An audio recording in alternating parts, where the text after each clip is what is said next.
Halo Sumatera Utara, selamat siang pemirsa. Sumatera Utara hari ini kembali hadir menjumpai Anda edisi Kamis 6 April 2023. Kali ini bersama saya Ahmad Rafiq dan sejumlah informasi teraktual telah dihimpun oleh tim redaksi kami.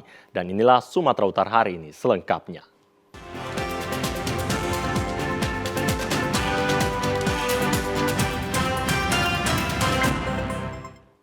Pemirsa, Komisi Pemilihan Umum Kota Binjai temukan 7.884 data pemilih yang tidak memenuhi syarat dalam daftar pemilih, sementara pemilu 2024 mendatang. Hal itu disampaikan KPU Kota Binjai kemarin siang dalam rapat pleno terbuka penetapan DPS yang dihadiri pemerintah, Bawaslu, dan partai politik.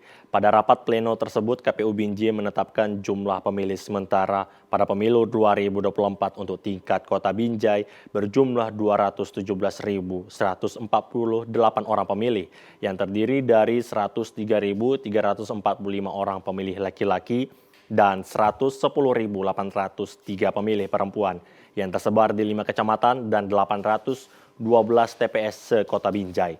Dari data tersebut, KPU Kota Binjai juga menemukan pemilih yang tidak memenuhi syarat yang berjumlah 7.884 orang disebabkan oleh meninggal dunia, belum cukup umur, pindah domisili, dan hingga pergantian status. Sedangkan jumlah pemilih baru sekitar 5.867 orang.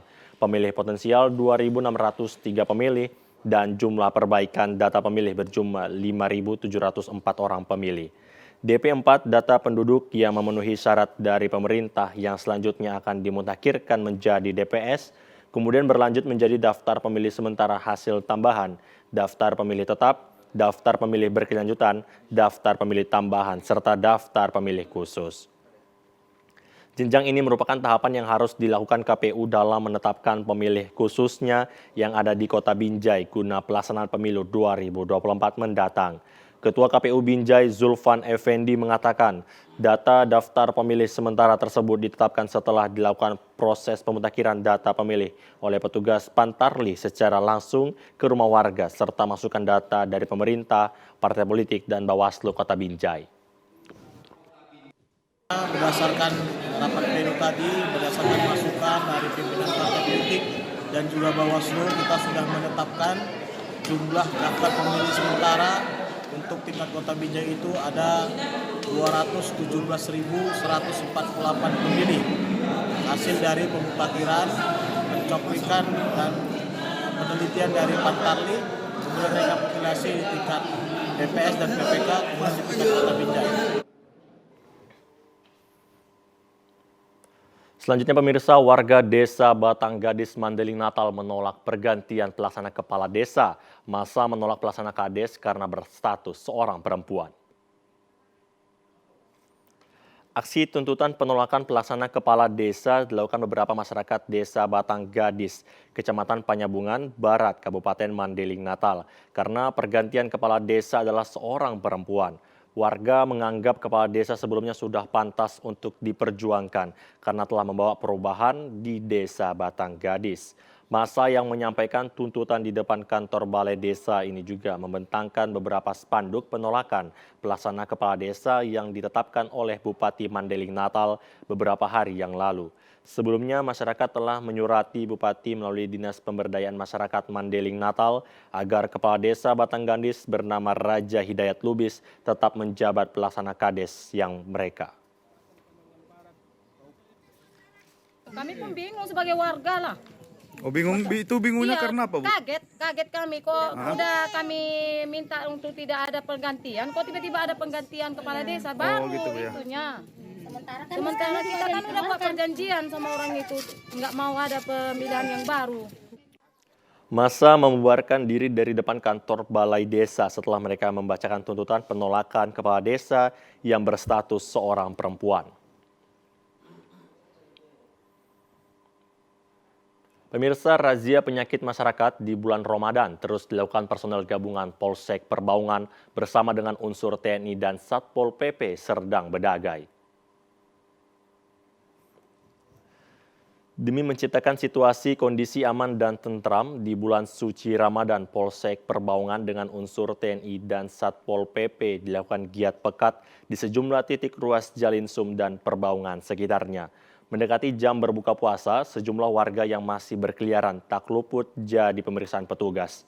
Baik identitas diri maupun tujuannya masih ada di luar rumah. Sejumlah tempat hiburan seperti kafe dan kedai tuak tak luput dari perhatian petugas. Kanit Respolsek Perbaungan, Ibda Raja Sihaloho mengatakan razia gabungan yang melibatkan unsur TNI dan Satpol PP serta perangkat sekecamatan Perbaungan dilibatkan dalam razia ini. Sejumlah warga yang terjaring di razia ini diamankan petugas ke Mapolsek. Jika ada suatu tindak pidana yang dilakukan akan diproses lebih lanjut. Dan jika hal lain, maka dilakukan pembinaan. Dalam razia kali ini, petugas mendapati sepasang kekasih yang sedang asik memadu kasih di dalam mobil. Raja menambahkan akan terus lakukan razia pekat, terutama di bulan Ramadan ini agar situasi kondusif dan aman.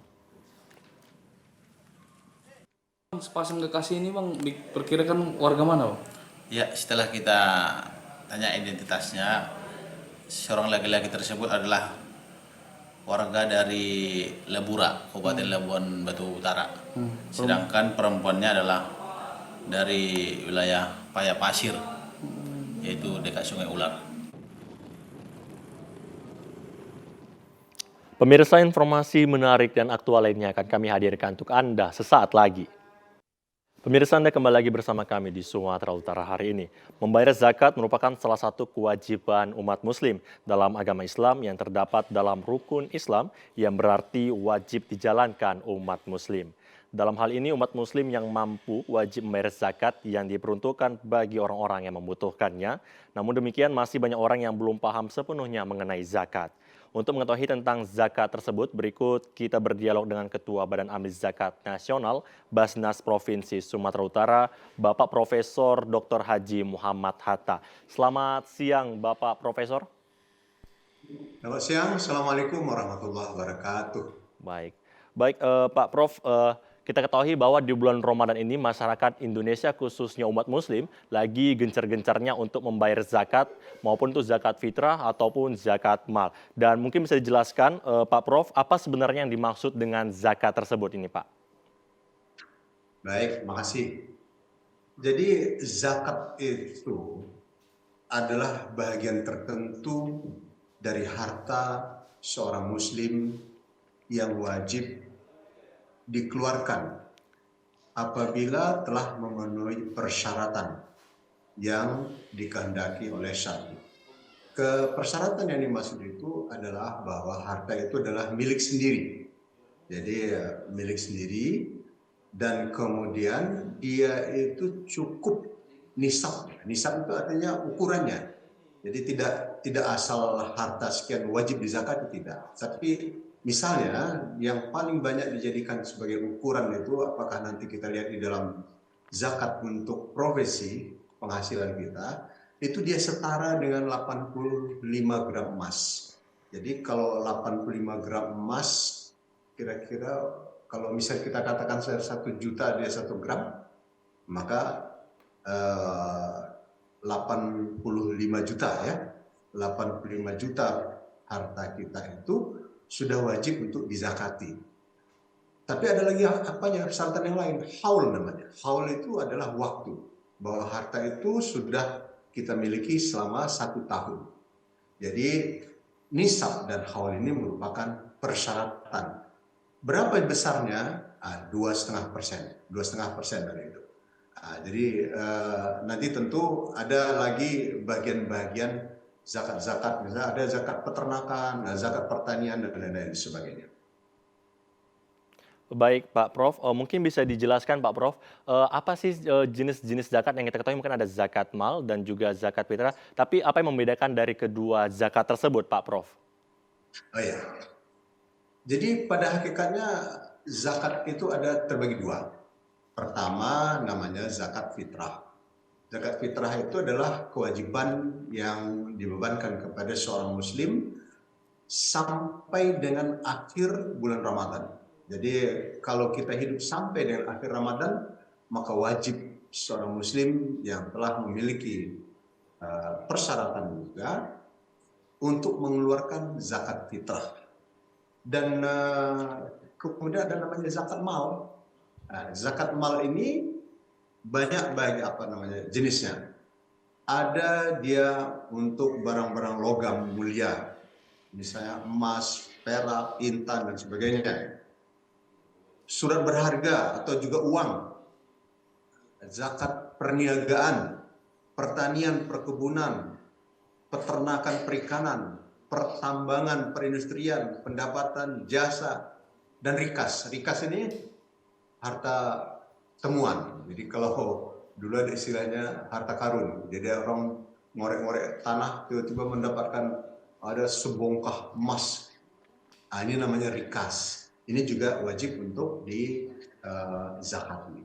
Jadi secara luas bahwa zakat itu sebetulnya bagi dua ya. Jadi zakat fitrah yang tadi. Jadi ada zakat fitrah yang nanti akan kita lihat pengumuman di beberapa masjid tentang berapa besarnya zakat fitrah yang harus dikeluarkan. Biasanya di masjid kita ini ada yang membuat 2,5 kilogram, ada yang 2,8, ada 3,2.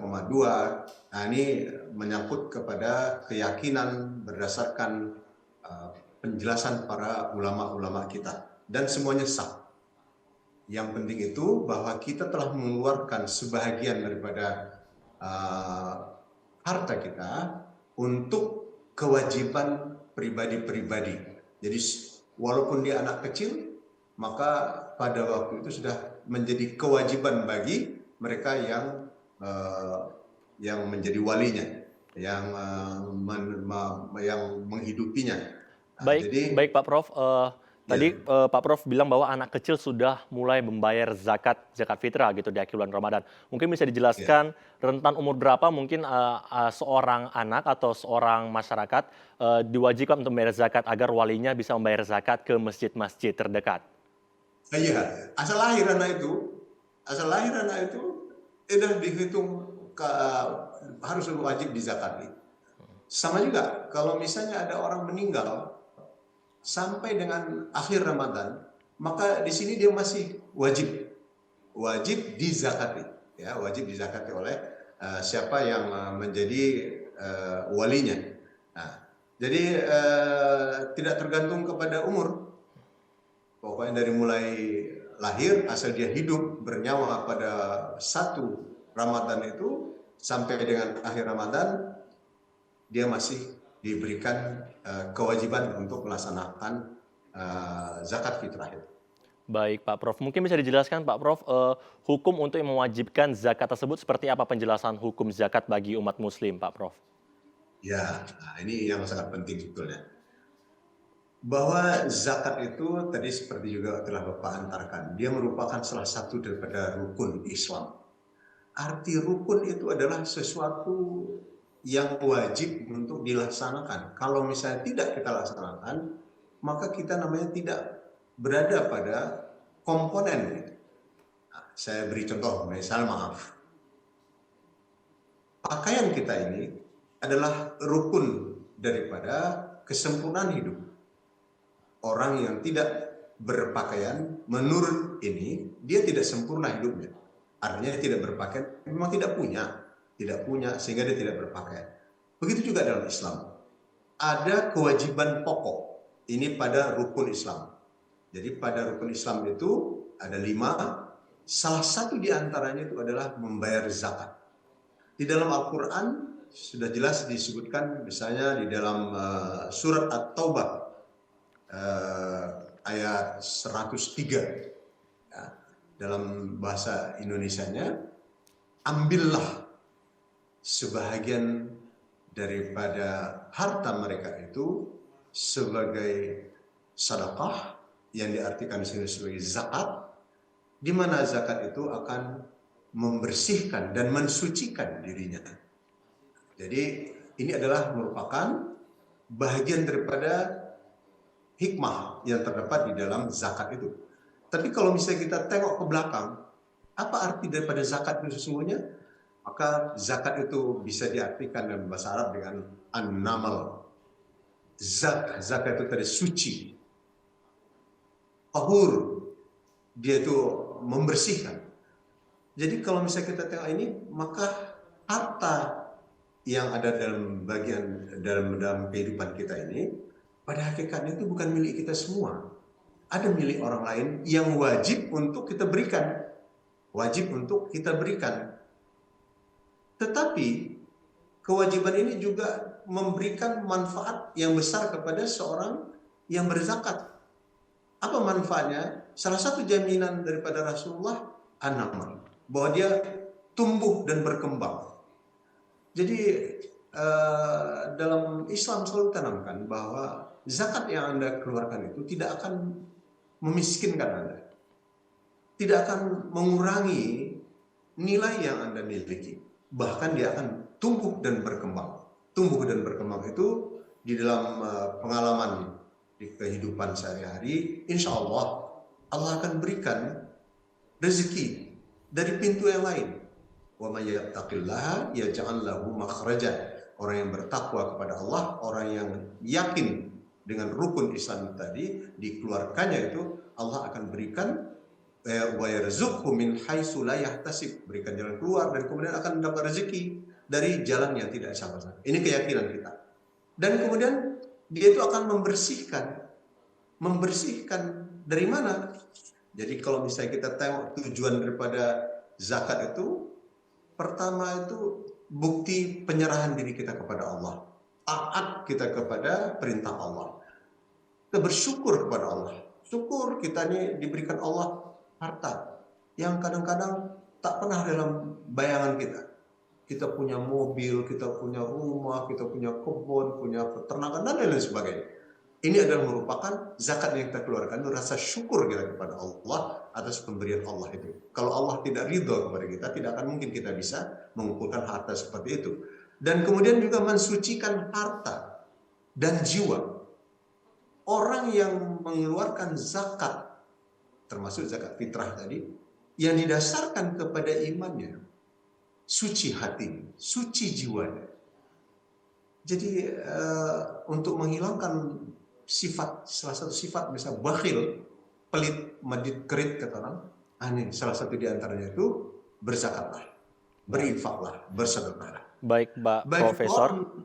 Baik Pak Profesor, tadi kita telah bercerita tentang mungkin orang yang membayar zakatnya. Dan untuk orang yang menerima zakatnya sendiri, apakah ada syarat-syarat atau siapa saja sih yang berhak untuk menerima zakat tersebut? Oh ya, jadi di dalam Islam, orang yang menerima zakat itu diatur di dalam pengaturan Al-Quran, di dalam surah At-Taubah juga ayat 60. Ada 8 orang, di 8 kelompok yang boleh menerima zakat itu. Pertama adalah orang miskin, fakir, ya, fakir. Fakir ini kalau misalnya dalam istilah pemerintah kita sekarang tuh miskin ekstrim. Tidak punya pekerjaan tetap, makanan juga ya sangat sulit untuk didapatkan. Ini mereka miskin ekstrim, tak punya pendukung, bisa rumah tak ada, pakaian juga tidak layak dan sebagainya. Ada miskin ini dia punya pekerjaan tetap, tapi tidak memiliki kemampuan untuk hal yang lain, untuk menyekolahkan anaknya dia nggak bisa, ya untuk yang lain-lain terbatas sekali, ini miskin. Yang ketiga amil zakat, ya, seperti Basnas ini adalah salah satu di antara amil itu yang ditetapkan oleh pemerintah kita berdasarkan undang-undang. Dan kemudian ada lagi yang disebut dengan mu'allaf. Mu'allaf itu siapa? Orang yang dilunakkan hatinya untuk berada pada posisi beragama Islam. Kemudian ada lagi untuk memerdekakan hamba saya. Sekarang sudah tidak ada lagi, tapi ini dulu adalah merupakan bagian daripada ajaran Islam untuk memerdekakan hamba saya. Jadi tidak ada istilah perbudakan. Kemudian yang lain adalah membantu orang yang berhutang. Orang yang berhutang itu wajib untuk kita bantu. Apalagi misalnya kasus-kasus di mana orang yang berhutang dengan rentenir dan sebagainya, yang sangat membahayakan. Dan kemudian ada lagi orang-orang yang berjuang di jalan Allah. orang yang berjuang di Allah, bisa jadi anak-anak sekolah, dan kemudian mereka-mereka yang menjadi dai-dai di pedalaman dan lain sebagainya. Mereka ini adalah orang-orang yang berada di jalan Allah. Dan kemudian lagi ada orang musafir yang dalam perjalanan, ya kesulitan. Dia ini berhak untuk mendapatkan zakat. Dan kemudian ada lagi, tapi tadi sudah kita sebutkan bahwa tidak ada lagi terjadi sekarang, itu pembebasan terhadap perbudakan tadi. Nah, jadi inilah Pak yang berhak untuk ada 8 asnaf dalam istilah Al-Quran itu. 8 asnaf, mereka-mereka yang berhak untuk mendapatkan zakat, infak, dan sedekah. Ya, baik Pak Prof. Tadi Pak Prof ada menyinggung bahwa Basnas juga mendapatkan sebagai orang yang berhak, lembaga yang berhak untuk menerima zakat. Mungkin bisa dijelaskan terakhir bagaimana peran Basnas dalam mengelola zakat di Indonesia, khususnya di Sumatera Utara. Mungkin bisa dijelaskan Pak Prof. Iya, alhamdulillah Basnas ini didukung oleh peraturan perundang-undangan. Jadi posisinya kuat, dan kemudian dia bergerak dalam 3 pertanggungjawaban yang harus dipertanggungjawabkan dengan baik dan benar. Pertama itu secara syar'i. Maka dalam istilah Basnas itu aman syar'i. Arti aman syar'i itu dia bergerak dalam bidang keagamaan. Pengelolaannya itu harus dasarkan kepada hukum syar'i. Yang kedua, aman regulasi. Bahwa zakat ini diatur oleh undang-undang. Jadi harus dilaksanakan dengan sebaik-baiknya. Berbagai undang-undang, ada PP, dan kemudian ada jadi KMA, pengaturan dari Menteri Agama, dari Basnas sendiri, dan lain sebagainya, yang harus diikuti dengan baik dan benar. Nah, potensi zakat ini luar biasa Pak. Di Indonesia ini, menurut Menteri Agama, apabila kita taat untuk mengeluarkan zakat keseluruhan penduduk Indonesia yang beragama Islam dan yang mampu, makanya 400 triliun bisa terkumpul. 400 triliun ini dalam pengentasan kemiskinan, ini sudah merupakan bagian yang luar biasa. Dan kemudian kalau kita ke Sumatera Utara, potensi zakat di Sumatera Utara ini ada 8,1 triliun. 8,1 triliun. Kalau ini bisa kita jadikan sebagai bagian daripada pengentasan kemiskinan itu, maka insya Allah apa yang menjadi bagian daripada apa yang dicanangkan oleh pemerintah pada tahun 2024 ini, yang namanya miskin ekstrim itu akan dibuat nol. Nah, sehingga akan membantu dengan serius. Nah, apa yang telah kita lakukan? Selama ini bantuan-bantuan yang kita berikan itu ada namanya dua kelompok. Ada kelompok yang konsumtif, ada yang produktif. Yang konsumtif ini adalah bantuan kita kepada itu tadi, fakir, ada anak-anak yatim piatu yang tidak ada mendapatkan bantuan dari pihak manapun. Kita bantu. Bantuannya itu ada yang sifatnya memang merupakan bagian daripada kebutuhan hidupnya sehari-hari, tapi ada juga bantuan beasiswa. Beasiswa yang diberikan kepada anak-anak fakir du'afa ini. Dan itu sampai kepada perguruan tinggi, kita memberikan beasiswa tersebut. Ada juga bantuan yang kita berikan kepada mereka-mereka yang mendapat kesulitan tiba-tiba. Misalnya, saya beri contoh, barusan saja tadi, kita memberikan bantuan kepada seseorang yang mendapat kecelakaan di jalan raya, yang harus operasi berat, dan kemudian dia tidak ditopang oleh asuransi, BPJS dan lain sebagainya. Nah, kita berikan bantuan. Ada juga tadi kebetulan hari ini, ada yang datang kepada kita tuh karena terjerat rentenir, hutang rentenir. Ada sekian juta yang harus dibayar. Kalau tidak, ancamannya tuh rumahnya bisa disita. Dan juga ada yang produktif. Jadi pendayagunaan, pemberdayaan daripada zakat ini dalam bentuk membantu UKM-UKM. Jadi ada pedagang-pedagang kecil yang kita bantu usahanya.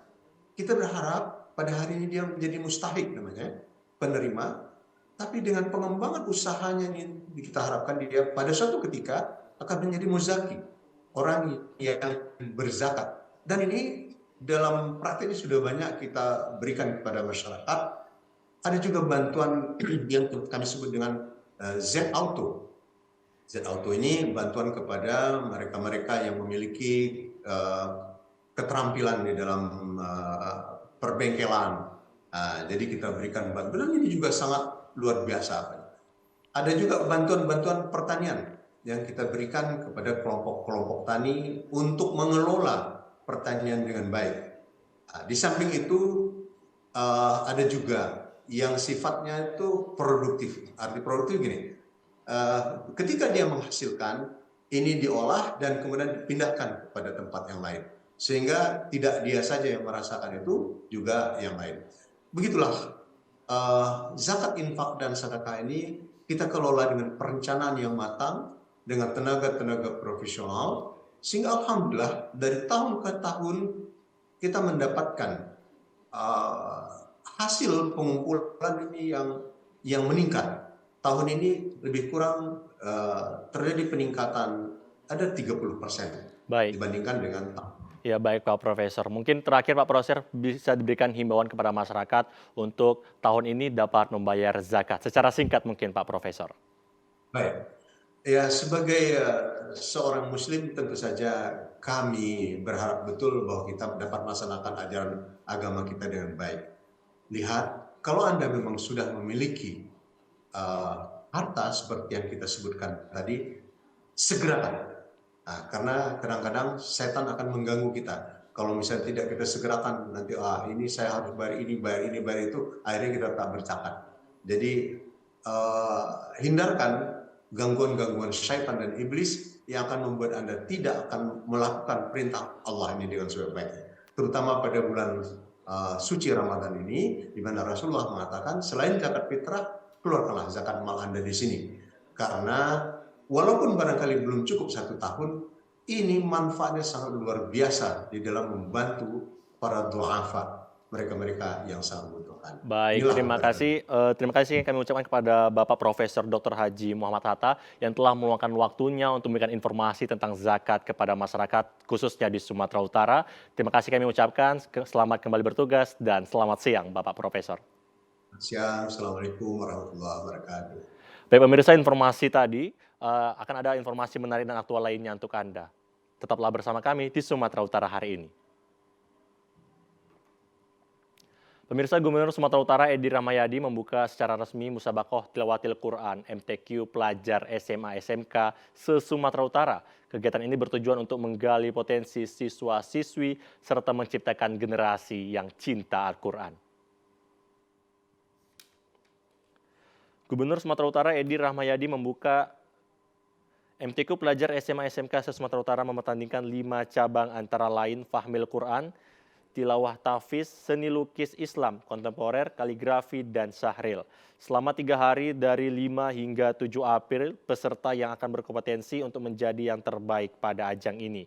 Ramadan momentum yang tepat untuk terus meningkatkan kecintaan pada Al-Quran. Melalui MTQ ini pihaknya ingin generasi Al-Quran Sumatera Utara terus tumbuh. Usai membuka MTQ pelajar SMA SMK se-Sumatera Utara di Aula Raja Inal Sirega, Kantor Gubernur Sumatera Utara, Jalan Pangeran Diponegoro, nomor 30 Medan. Edi Rahmayadi juga berpesan MTQ pelajar SMK SMA ini tidak hanya sebatas lomba, tetapi juga mencari bakat baru setiap MTQ. Sehingga kafilah MTQ Sumatera Utara terus bergenerasi. Sumatera Utara terkenal memiliki banyak qori dan qori'ah sejak dulu. Tetapi yang dikhawatirkan regenerasinya inilah salah satu caranya untuk terus bergenerasi kafilah-kafilah di momentum Musabaqah Tilawatil Quran. Ada kompetisi baca Al-Quran yang terbaik dan juga itu akan menjadikan duta-duta Sumatera Utara untuk ke depan tingkat nasional. Yang kedua, kita untuk bahwa Al-Quran itu suci kitab. Saya lihat di sini ada diundang kaum Nasrani, sehingga tahu persis bahwa kitab suci itu benar adanya. sehingga tidak saling menyalahkan. Dan itu adalah sangat bagus. Dan harapan saya dengan tilawatil Quran ini akan semakinlah meningkatkan keimanan kita. Kepala Dinas Pendidikan Pemprov Sumatera Utara yang juga Ketua LPTQ Sumatera Utara, Asren Nasution, didampingi Kabid Pembinaan SMK Disdiksu Dr. Suhendri, mengatakan jumlah peserta NTQ pelajar SMA SMK ini sebanyak 230 orang. Peserta berasal dari seluruh SMA SMK yang ada di Sumatera Utara. Total peserta 230 orang ditambah pendamping 70 orang pada MTQ pelajar SMA SMK kali ini. Mereka akan bertanding menjadi yang terbaik di setiap cabang-cabang MTQ kali ini. Peserta kemudian dibagi 2 jenjang, yaitu SMA dan SMK. Jenjang SMA untuk cabang Fahmil dilakukan di Aula Tengku Amir Hamzah, Dinas Pendidikan Sumatera Utara, cabang Tilawah dan Tahfiz di SMA Negeri 1 Medan, sedangkan Seni Lukis dan Syahril di SMK Negeri 10 Medan. Sedangkan untuk jenjang SMK cabang Fahmil, Syahril dan Tahfiz diselenggarakan di SMK Negeri 7 Medan, Tilawah di SMK Negeri 2 Medan, dan Lukisan di SMK Negeri 3 Medan. Pihaknya berharap pelaksanaan berjalan dengan lancar dan kami mohon dukungan semua pihak. SMA SMK se-Sumatera Utara merupakan agenda tahun 2023 menyongsong Hari Pendidikan Nasional. Kegiatan ini sebenarnya adalah bahagian dari metode kita mewujudkan apa yang disebut dengan proyek penguatan profil pelajar Pancasila. Dan ini tidak hanya berlaku bagi siswa yang beragama Islam dengan MTQ, pesantren kilat, tetapi minggu yang lalu kita juga menggelar apa yang disebut dengan Pesparawi. Sehingga semua anak-anak kita, apapun agama dan kepercayaannya, tidak menjadi persoalan, tetapi kita jadikan itu media untuk melakukan penguatan terhadap profil pelajar Pancasila. Sementara itu pemirsa, untuk pertama kali 2 rektor Universitas HKBP Nomensen UHN sekaligus dilantik. Eporus HKBP sebagai Ketua Pembina Yayasan UHN di Gereja HKBP Resor Medan, Jalan Sudirman, Medan kemarin. Pelantikan kedua rektor UHN ini dihadiri Gubernur Sumatera Utara Edi Rahmayadi. Kedua rektor yang dilantik tersebut adalah Dr. Richard Napitupulu sebagai Rektor Universitas HKBP Nomensen Medan dan Dr. Mukhtar Panjaitan sebagai Rektor Universitas HKBP Nomensen Pemantang Siantar. Pelantikan kedua rektor UHN ini dilakukan Ketua Pembina Yayasan Universitas HKBP Nomensen Medan dan Pematang Siantar Eporus HKBP, Pendeta Robinson Butar-Butar, dan disaksikan pengurus Yayasan Universitas HKBP Nomensen, salah satunya Devi Simatupang, istri dari Menko Bidang Kemaritiman Republik Indonesia Luhut Binsar Panjaitan, serta jemaat HKBP dari Medan dan Pematang Siantar. Pelantikan kedua rektor UHN ini juga dihadiri Kapok Sahli Pangdam 1 Bukit Barisan, Brigjen TNI David Hatigoran Hutagaul, serta Gubernur Sumatera Utara Edi Rahmayadi mengatakan bahwa perguruan tinggi mempunyai peran penting dalam pembangunan daerah dan SDM yang berkualitas menjadi sangat dibutuhkan dalam membangun daerah dan bangsa.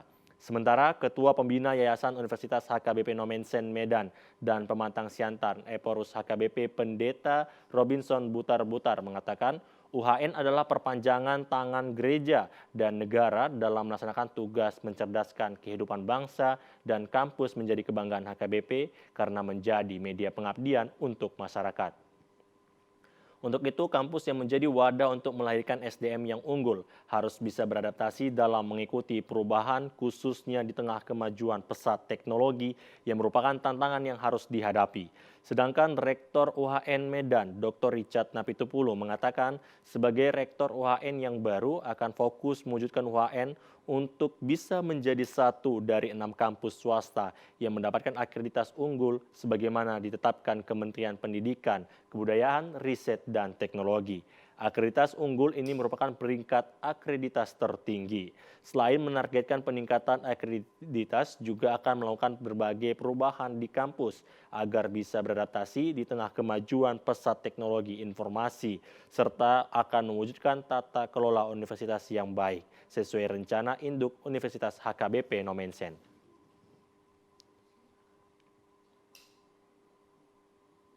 Pemirsa, Dinas Perhubungan Provinsi Sumatera Utara memprediksi sebanyak 6,7 juta orang akan keluar dan masuk Sumatera Utara pada arus mudik Idul Fitri 2023 ini. Sebanyak 6,7 juta pergerakan arus mudik tersebut diperkirakan 4,4 juta orang akan meninggalkan Provinsi Sumatera Utara dan 2,3 juta orang merupakan pemudik dari luar provinsi yang datang ke Sumatera Utara.